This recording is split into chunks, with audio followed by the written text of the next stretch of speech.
semua usaha kita. Amin. Jadi Anda, ibu minta kepada saudari Mutia untuk memimpin doa sebelum belajar. Baik, Bu. Teman-teman, sebelum mulai pembelajaran, anda kita berdoa bersama. Bismillahirrahmanirrahim. Amin. Terima kasih kepada Ananda Mutia. Jadi Ananda, sekarang siapa tahu mata pelajaran apa sekarang? Usul fikih, Materinya, itu tanya apa? Materi apa? Mata pelajaran kita hari ini? Fikih. Siapa di sini yang sudah pernah belajar fikih? Ayo Bu, saya pokoknya. Ayo belum pernah ya? Ya, apa?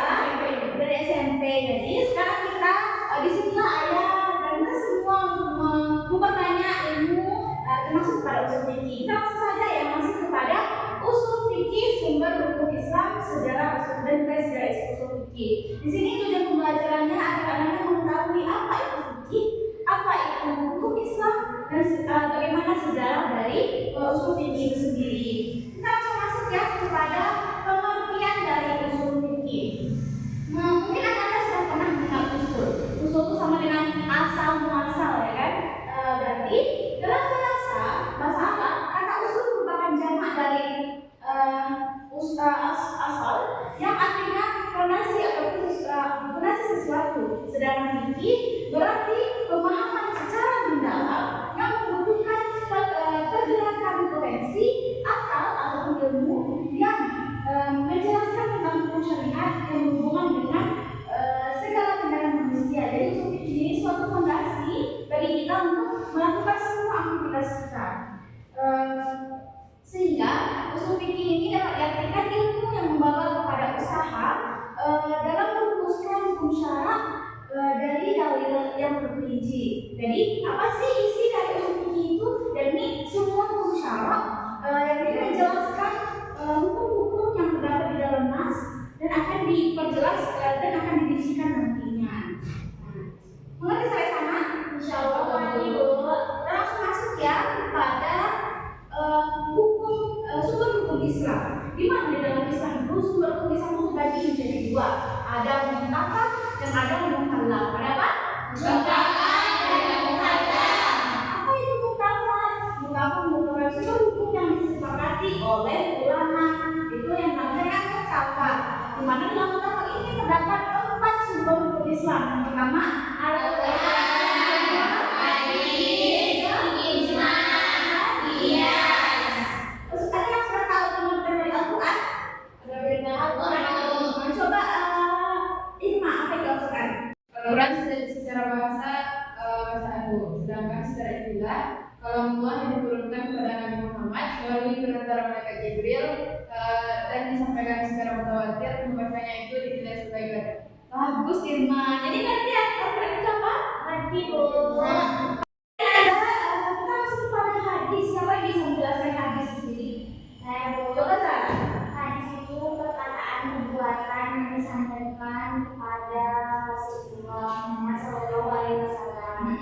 Jadi hadis merupakan segala sesuatu yang disandarkan kepada Rasulullah, baik itu perkataan, perbuatan, dan juga takdir. Sementara yang ketiga adalah ijma. Ijma ini merupakan kesepakatan ulama dalam menentukan hukum syarak. Jadi ini merupakan kesepakatan para ulama. Ada ulama yang mereka berkumpul dalam membuat satu hukum. Di mana ijma ini bersandar kepada Al-Quran dan hadis. Hadis dan yang terakhir adalah qiyas. Siapa tahu itu qiyas? Tidak. Jadi qiyas itu hampir sama dengan ijma.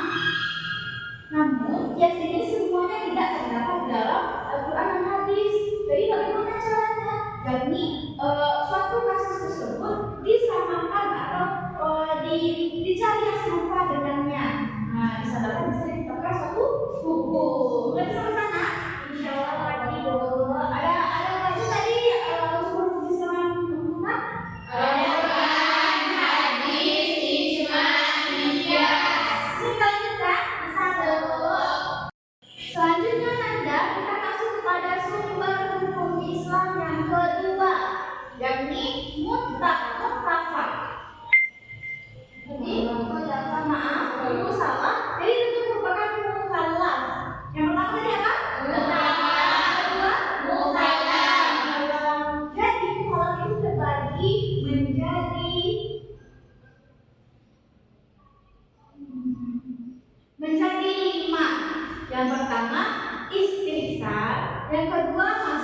ketiga istishab, yang keempat adalah dan yang terakhir sahabi. Apa aja yang pertama?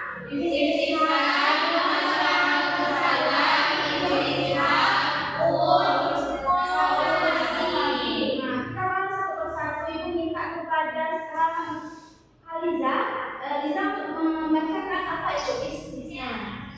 Baik Bu, istishab merupakan suatu metode pemutusan di antara mereka, mulai dari perdebatan seputar pendefinisian sampai legalitasnya sebagai salah satu sumber hukum syariat.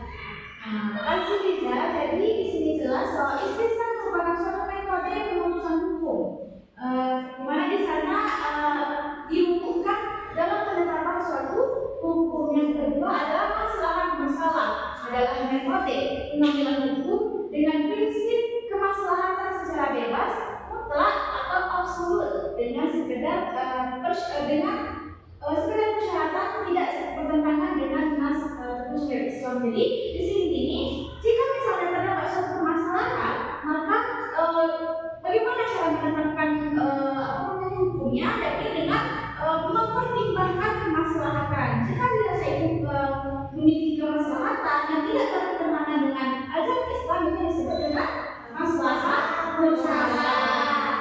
Yang ketiga adalah istishab, adalah hukum berdasarkan berlangsungnya suatu pada kondisinya di masa lampau sehingga ada dalil yang mengubahnya. Jadi istishab ini bersandar kepada peristiwa lampau. Misalnya bagaimana kebiasaan yang dilakukan oleh para sahabat atau kisah-kisah pada masa Rasulullah, itu dijadikan sebagai rujukan sumber Islam. Dan yang kelima dan yang keempat adalah urf. Coba saya baca dulu. Urf adalah hal-hal yang dibiasakan dan menjadi acuan manusia dalam tatanan kehidupan dan muamalah mereka, berupa ucapan atau perbuatan atau pantangan. Urf juga disebut adat menurut banyak ulama fikih, dan sebagian ulama fikih mendefinisikan adat sebagai perkara yang diulang-ulang lebih umum dari urf, di mana setiap urf adalah adat, namun tidak setiap adat adalah urf. Jadi agenda urf ini yakni cara penetapan suatu hukum dengan melihat bagaimana kebiasaan dilakukan pada masyarakat atau ulama menggunakan adat. Seperti misalnya di dalam Islam di dalam Minangkabau terbiasa seperti takziah menuju hari kemenangan, atau 14 hari, itu merupakan kebiasaan dan itu diperbolehkan asal tidak bertentangan dengan hukum Islam. Yang terakhir adalah kaum sahabi, yakni sahabi merupakan pendapat sahabat Rasulullah tentang suatu yang khusus, di mana yang tidak dijelaskan di dalam Al-Quran dan Sunnah. Jadi kaum sahabi ini penetapan hukum sesuai dengan yang disampaikan oleh para sahabat Nabi, sahabat Nabi. Nah, bisa dimengerti? Bisa dulu. Tahu bedanya? Insya Allah tahu. Kita lanjutkan ya. Kita lanjut kepada sejarah usul fikih. Jadi sebelum adanya yang pertama adalah pada masa sahabat. Terus pada masa Rasulullah gimana Bu? Nah, itulah disebut kalau di Rasulullah itu lebih bersandar kepada Rasulullah, itulah hadis.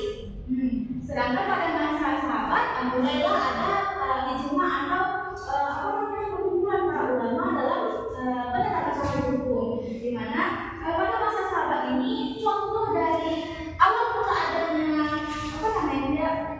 perkumpulan para sahabat itu dalam penetapan hukum seperti siapa sih pengganti Rasulullah ketika Rasulullah meninggal dunia. Di sana lalu mulai adanya perumpukan para sahabat dalam menetapkan. Lalu seiring jalannya waktu muncullah berbagai permasalahan, dan disitulah berkelanjutan adanya usul fikih ini. Yang kedua adalah pada masa tabi'in. Seiring dengan perkembangan zaman, maka para tabi'in melakukan ijtihad seperti halnya yang dilakukan oleh para sahabat. Jadi waktu demi waktu maka ijtihad ini zaman makin berkembang sehingga diperlukannya ada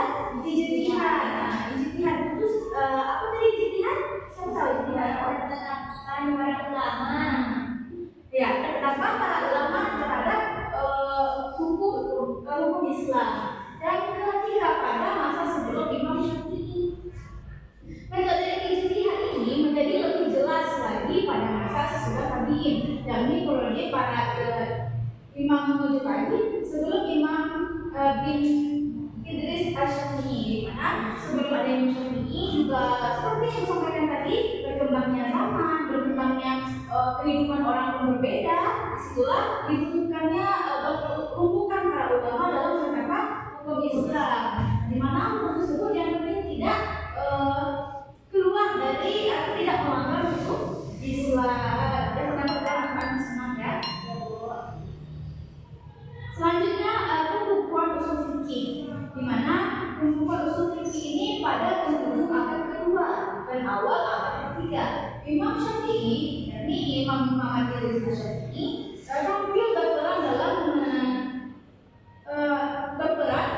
mensistemasikan dan membukukan usul fikih. Siapa di sini yang membukukan usul fikih? Imam Syafi'i. Imam Syafi'i. Jadi para ulama itu mulai untuk membukukan usul fikih. Tidak hanya Imam Syafi'i, mungkin yang kita kenal sama saja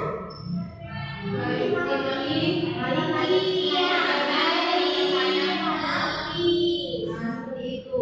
Namun pada abad kedua ini yang berperan sangat besar itu yakni Imam Muhammad Idris Asy-Syafi'i, yakni Imam Syafi'i, pendiri dari masa apa? Syafi'i. Dan yang terakhir pada masa pasca Imam Syafi'i, sepeninggalnya Imam Syafi'i, pembicaraan tentang usul fikih semakin menarik. Usul fikih itu sendiri semakin berkembang juga saat ini. Contohnya berkembang ijtihad para ulama pada saat ini contohnya. Contohnya penetapan awal Ramadan itu Benar sekali, penetapan awal Ramadan. Ya. Dan selesai pembelajaran kita pada hari ini. Apakah Anda mengerti? Insya Allah nanti hukum Islam itu terbagi menjadi dua, apa saja?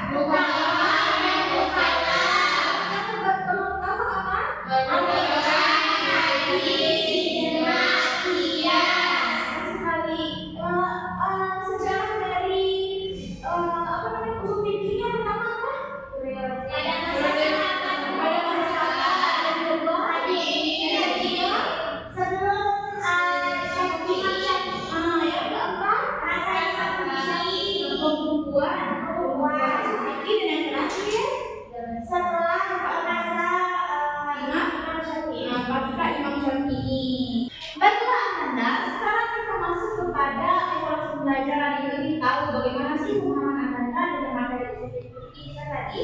Jadi Ibu di sini sudah mempersiapkan tugas sekaligus permainan kepada Anda berupa pada web game, di mana di sini Anda cara bermain atau menyelesaikan tugasnya. Anda login dengan HP masing-masing. Oke semuanya? Itu akan mengirimkan linknya ke grup. Lalu Anda harus berlari-lari, nanti berlari dan cari kotak yang berwarna kuning ini. Ya Bu.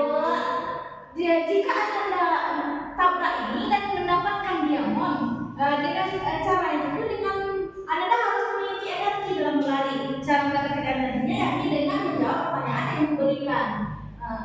Anda sudah lagi itu? Belum. Dikirimkan linknya ya. Baiklah Anda semua sudah dikirimkan link. Atau sudah login semua? Sudah Bu. Tengok dulu apa lagi? Kita tengok dulu ya. Di sini ada Irma, ada Lisa, ada Sarah, ada Aria. Iya Bu. Sudah bisa kita lanjutkan? Sudah. Kita mulai permainannya ya. Jangan lupa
kan di sini nilainya lumayan tinggi. Ibu minta kepada Anda untuk mengulang pelajaran yang lama. Jadi ibu ingin mengulang lagi. Apakah Anda masih ingat? Buku kisah itu terbagi menjadi dua. Apa yang pertama? Membacakan dua. Apakah apa saja? Al-Quran, hadis, sirah, sirah. Kalau yang mukalaf, yang pertama apa? Nah, itu kan?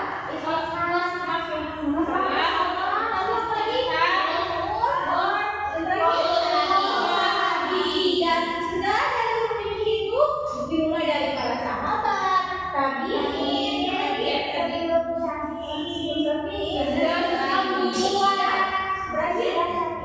pasca Syafi'i. Sudah mengerti? Ibu akan memberikan Anda tugas di rumah dan Anda akan dikirimkan di grup kelas. Mungkin sekian pembelajaran kita pada hari ini. Terima kasih atas perhatian Anda semua. Jangan lupa mengulang pembelajarannya. Ibu tutup. Assalamualaikum warahmatullahi wabarakatuh. Waalaikumsalam warahmatullahi wabarakatuh.